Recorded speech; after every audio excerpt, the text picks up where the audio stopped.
महाराष्ट्र नगर निकाय चुनाव के लिए वोटिंग जारी। बीएमसी सहित 29 नगर निकाय चुनाव के लिए दिग्गजों ने डाला वोट। 16 जनवरी को आएंगे नतीजे। एमएनएस प्रमुख राज ठाकरे ने चुनाव प्रक्रिया पर उठाए गंभीर सवाल। मतदान के बाद उंगली पर लगी स्याही को लेकर किया बड़ा दावा। कहा, सैनिटाइजर के इस्तेमाल से आसानी से मिट रहा है निशान। कांग्रेस अध्यक्ष मल्लिकार्जुन खड़गे ने बेरोजगारी और महंगाई के मुद्दे पर केंद्र सरकार को घेरा। कहा, युवाओं का भविष्य अंधकार में ढकेल रही सरकार, जनता 2026 में सिखाएगी सबक।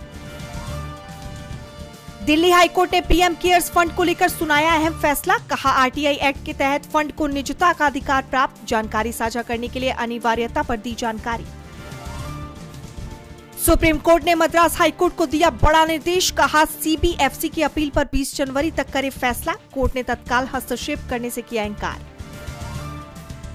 आईपैक रेड का मामला पहुंचा सुप्रीम कोर्ट। ईडी ने बंगाल डीजीपी के निलंबन की उठाई मांग। अनुशासनात्मक कार्रवाई के लिए सुप्रीम कोर्ट में दी अर्जी। कांग्रेस नेता सुप्रिया श्रीनित ने सरकार की नीतियों की आलोचना। महिला सुरक्षा और अर्थव्यवस्था के मुद्दों पर उठाए गंभीर सवाल। बीजेपी को बताया जन विरोधी। बसपा प्रमुख मायावती के जन्मदिन पर कार्यकर्ताओं में दिखा भारी उत्साह। पूर्व सीएम ने सत्ता में वापसी का दिया नारा। कहा, विरोधियों को जवाब देने के लिए एकजुट हो कार्यकर्ता। केंद्रीय राज्य मंत्री राव इंद्रजीत सिंह का बड़ा बयान। कहा, हम सरकार बनाते हैं पर वाजिब इनाम नहीं मिलता। सीएम से लड़ाई ना होती तो लोग आज मंत्री और चेयरमैन होते। आज देश मना रहा 78वां सेना दिवस। शहीदों को किया जा रहा है याद। पीएम मोदी, राहुल गांधी समेत राजनीतिक दिग्गजों ने वीर जवानों के शौर्य को किया नमन।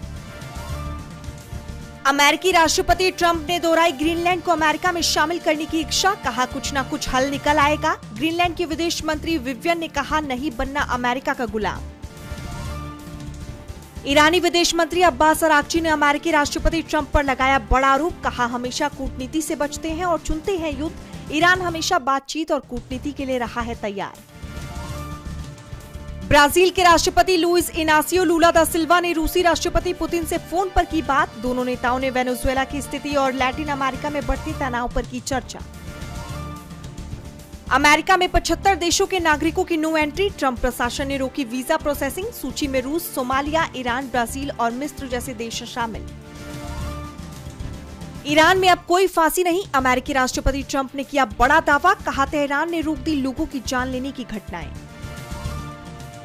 नहीं बदला क्विक कॉमर्स का बिजनेस मॉडल। कंपनियों ने सिर्फ हटाई 10 मिनट डिलीवरी की ब्रांडिंग, बाकी सब पहले जैसा।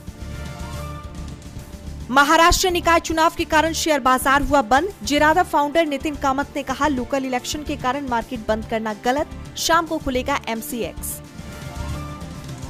न्यूजीलैंड ने भारत को दूसरे वनडे में 7 विकेट से हराया। 3 मैचों की सीरीज में 1-1 की बराबरी। विराट ने तोड़ा सचिन का रिकॉर्ड। बीएमसी चुनाव में वोट करने पहुंचे Bollywood celebs. Akshay Kumar, John Abraham और सुनील शेट्टी जैसे सितारों ने डाला वोट। सुबह 7:30 बजे से जारी है मतदान। फिल्म हैप्पी पटेल की स्क्रीनिंग में गर्लफ्रेंड गौरी संग पहुंचे आमिर। इवेंट में तृप्ति डिमरी, राजू हिरानी और बाबिल खान जैसे सेलेब्स भी हुए शामिल।